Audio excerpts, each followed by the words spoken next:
Streaming short series RCTI Plus gratis.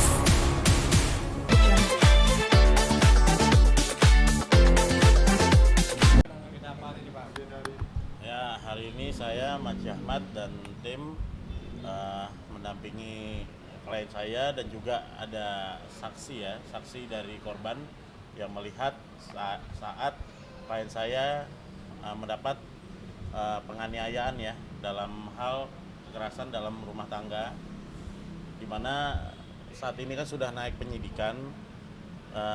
Tadi juga dari tim penyidik Polres Jakarta Timur telah memeriksa seorang ART yang melihat saat klien saya dianiaya, diinjak dan juga mendapatkan goresan luka tajam ya dari benda tajam yang ke arah pipi klien saya. Dia sudah memberikan kesaksiannya dalam tahap penyidikan, dan juga tadi kami memberikan baju saat penganiayaan itu terjadi, dan juga sebuah flash disk, buku nikah, dan juga kartu KK ya. Dan ini tanda terimanya ya.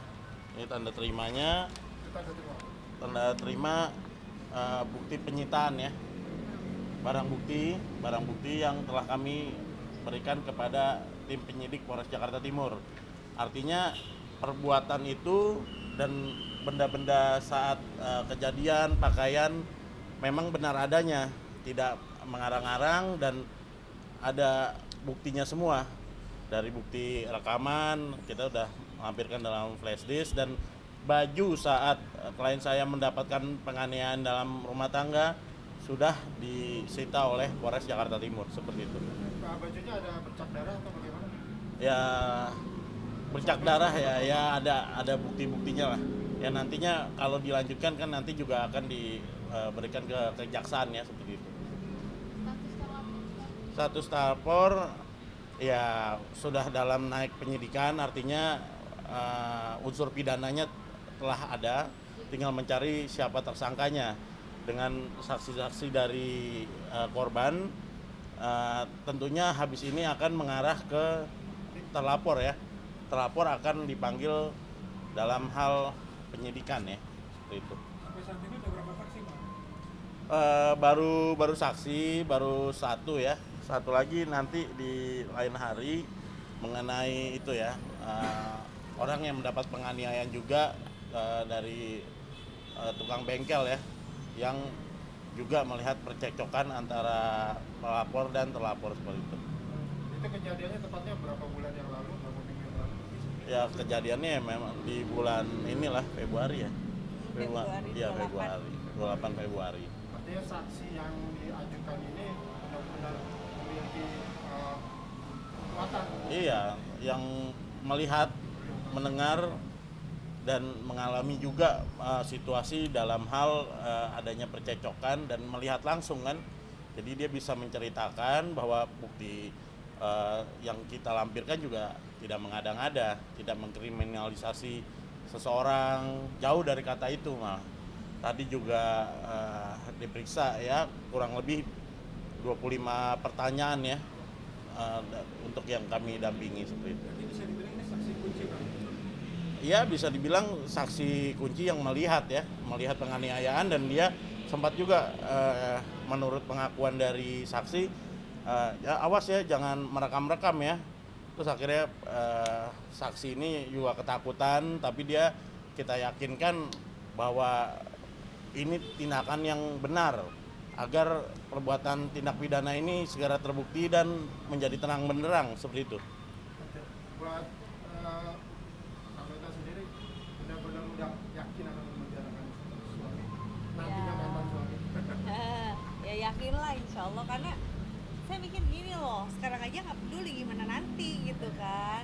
Kalau misalkan ada itikat baik dari sekarang sih, kita juga akan rasa ada iba, pasti iba ya, kasihan gitu.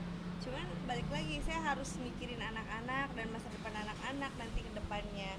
Masa iya ngelihat bapaknya seperti itu, ya udahlah, udah tanggung gitu loh. Jadi saya juga dari pihak keluarga saya juga udah kecewa gitu, bukan cuma saya aja gitu. Jadi keluarga Pak Ranto benar-benar support ya nggak cuma sekali gitu loh, beberapa kali gitu. Oke, maaf, itu yang ada di bagian dari apa? Kalau ini kemarin habis sedot lemak, jadi lemak di sini transfer ke sini gitu. Biasanya berapa lama sih Bang prosesnya dari naik sidik ke status SPP? Kalau memang di KUHP tidak diatur ya berapa lama jangka penyidikan tidak diatur. Tapi saya lihat memang sudah ada komitmen dari Polres Jakarta Timur ini untuk selalu bergerak. Buktinya ya sudah naik penyidikan, saksi-saksi dari dokter juga sudah dipanggil. Memang tidak, klien saya ini tidak melaporkan pada saat kejadian. Memang beda bulan ya. Memang awalnya kita akhirnya melengkapi dengan bukti juga dari surat rekam medis. Tapi alhamdulillah bisa diformulasikan untuk menyatakan bahwa tindakan tersebut memang sudah ada gitu. Nah, proses yang ada di Polres ini akankah nanti memuluskan jalan untuk gugatan pengadilan? Oh tentunya di pengadilan bagaimana kita mengajukan gugatan cerai tentunya sangat membantu ya, apalagi kan memang pisah rumahnya ini belum 6 bulan sesuai SEMA ya. Memang sangat membantu karena kan di sini ada unsur penganiayaan, ada KDRT sehingga mengakibatkan klien saya ini berpindah ya dari rumah, meninggalkan rumah bersama, dan karena ada penganiayaan dan itu memang sudah ada pengecualian dalam hal itu, dalam mengajukan gugatan perceraian seperti itu. Cukup. Terima kasih Bang Maki. Agenda selanjutnya ya masih memanggil saksi ya, seorang inilah yang melihat juga percekcokan di bengkel itu, orang bengkel yang dipanggil, dia ingin bersaksi juga, di penyelidikan sudah bersaksi juga, mungkin dokter atau mungkin mempertajam lagi dengan ahli pidana kalau diperlukan kata penyidik, baru dari terlapor. Ya saya optimis bulan depan udah ada gelar untuk menentukan tersangka ya. Seperti itu. Itu kapan akan dijalani pemeriksaan? Tentunya nanti ada panggilan ya. Ada Sebetulnya dari Yogi sendiri juga sebetulnya ya Pak ya, dia udah udah berani ngomong gitu loh, bersaksi bahwa kemarin tuh ke penyidik dia salah, memang betul katanya kan Pak ya. Dia juga menyadari bahwa betul adanya dia yang melakukan, saya hilap seperti itu. Berarti kan tinggal ya mudah-mudahan semua proses ini berjalan dengan lancar. Mungkin saya pengen cepat-cepat gelar perkara aja. Oke. Cukup. Terima kasih. Terima kasih. Status sudah naik sidik, saksi sudah mulai banyak yang dihadirkan dengan artinya dengan sudah lega ya? Sudah lega banget karena proses ini berjalan dengan lancar ya, makanya saya tadi udah ngobrol juga dengan Bu Kanitnya. Kita bukan tidak memikirkan, kita memikirkan kok, karena kan ada 2 anak saya katanya malaikat kecil kasihan yang harus dilindungi katanya gitu. Udah lega deh. Pokoknya besok itu udah saksi yang kedua, setelah itu naik naik perkara ya. Akan dipanggil dulu terlapor. Terlapornya dipanggil lagi. Ya pengen buru-buru deh.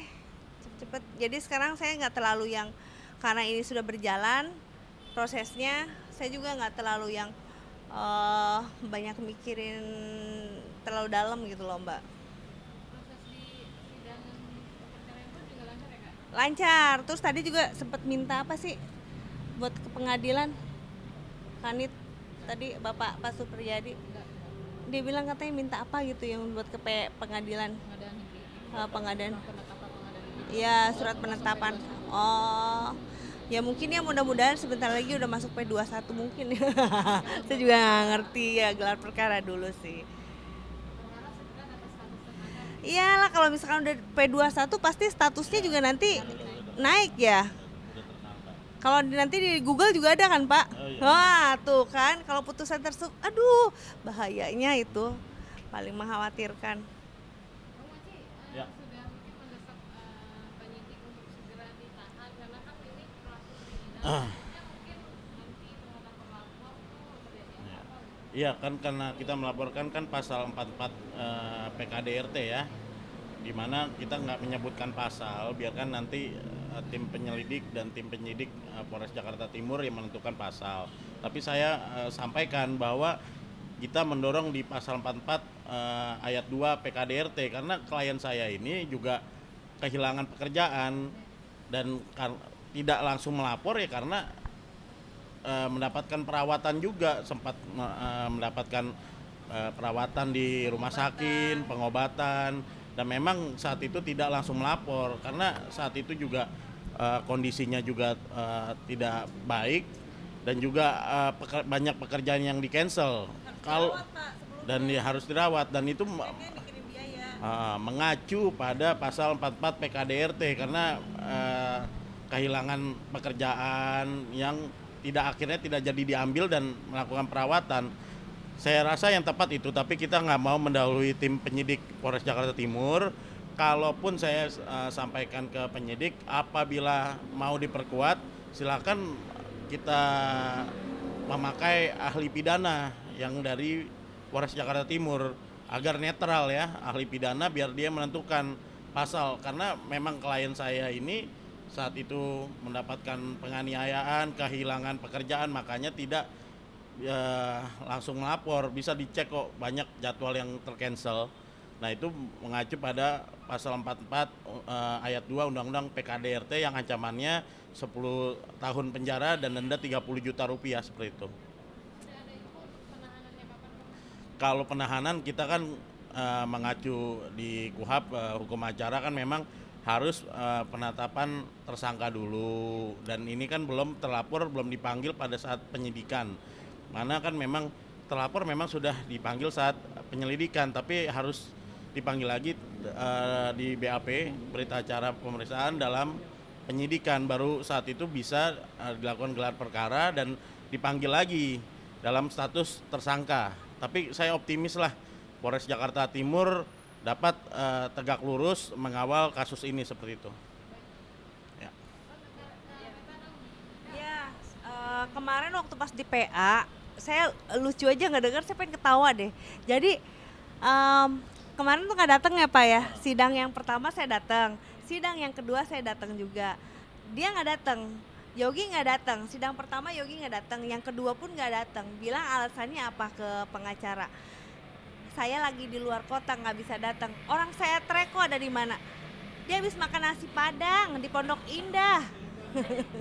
Makanya aduh ya ampun, saya kan tahu banget gitu loh. Dia mau kemana kek, keluar uang. Kita tuh udah banyak bukti-bukti itu udah kita kumpulin. Sebenarnya kita pengen ngomong, cuman ya ini belum waktunya, belum saatnya. Nanti ada waktunya.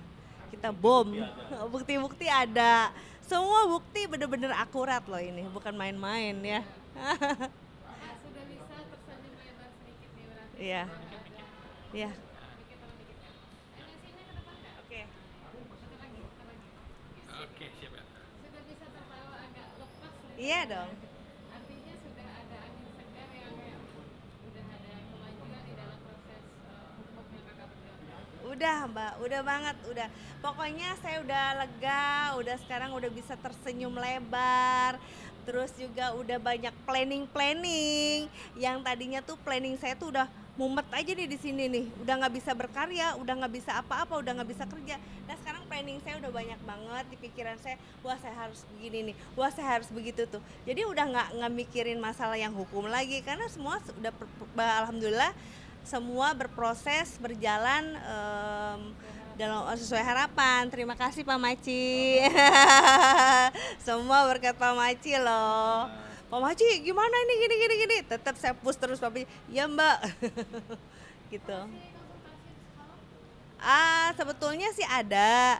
Kalau memang dibutuhkan ya monggo datang. Tapi kalau enggak ya enggak juga kata gitu. Jadi sebenarnya tanggal 11 saya ada psikolog lagi loh Mbak. Sebetulnya tanggal 11.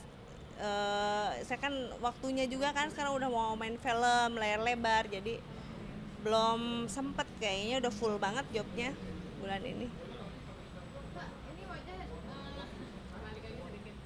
Ini bagian dari proses penyembuhan KDRT kemarin kan melakukan perawatan. Ya betul, jadi kemarin itu saya minta di sebelah sini ya kan. Nanti kemarin juga sudah menceritakan ke beberapa teman ya, bahwa kata dokter kalau misalkan ini kan karena ada bekas luka, jadi ditambahin beberapa lemak di sini, nanti lama-lama akan pudar gitu. Jadi pas perawatan bawa surat bisu apa apa? Ada, pas bisu perawatan enggak? Kirain bawa bukti bonyoknya apa gitu. Enggak. Kak, terakhir, pernah dapat teror lagi nggak sih sampai sejauh ini, atau mungkin ada ketakutan di rumah? Aduh takut ntar dia datang lagi tiba-tiba. Ya, saya dengar cerita dari mantan istrinya beliau, nanti anaknya mau diculik katanya gitu. Anak saya si Salman atau Amar mau diculik. Makanya sekarang saya tuh kenapa saya tinggal di apartemen yang ada fasilitas akses gitu kan, ya itulah biar aman lah semuanya gitu. Gimana tuh Pak Maci, masih ada rasa ketakutan terhadap kakak?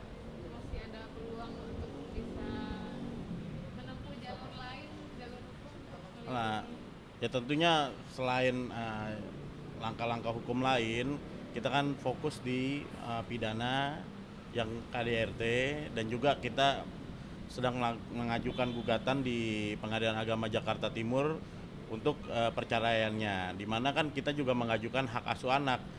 Kalau misalnya ada penculikan apa, kan sudah ada putusan dari ini ya, pengadilan yang terbaru dari MK ya, bahwa apabila sudah ada putusan dari pengadilan agama mengenai hak asuh, tidak main sembarangan yang bisa menculik, walaupun itu ayahnya ya, mengambil paksa. Itu udah ada putusan terbaru dari Mahkamah Konstitusi ya, tentunya mengatur hal itu. Dan kami juga hati-hati, kalaupun dari seorang ayah ini tidak menafkahi, acuh terhadap anaknya, itu bisa penelantaran anak loh. Kita bisa saja menyiapkan laporan terbaru kalau si terlapor ini, tergugat ini abai terhadap anak-anaknya yang masih kecil. Nanti kan kita bisa lihat dari putusan pengadilan pun juga nanti kan ada tertera nafkah anak, nantinya juga nafkah istri. Kita juga mengajukan nafkah mut'ah, idah, maskan dan lain-lain gitu. Tapi kita lihatlah sejauh mana dari terlapor dan tergugat ini berempati terhadap anak-anaknya. Dan ini bisa jadi jejak digital loh, kalau anaknya dua buah anaknya ini gede kan, dewasa, bisa melihat perjuangan ibunya, nanti ayahnya bagaimana menyikapi, tidak menafkahi. Itu sangat-sangat bahaya juga nanti kalau misalnya ini kan jejak digital memang terrecord ya, seperti itu. Oke, Bang. Oke.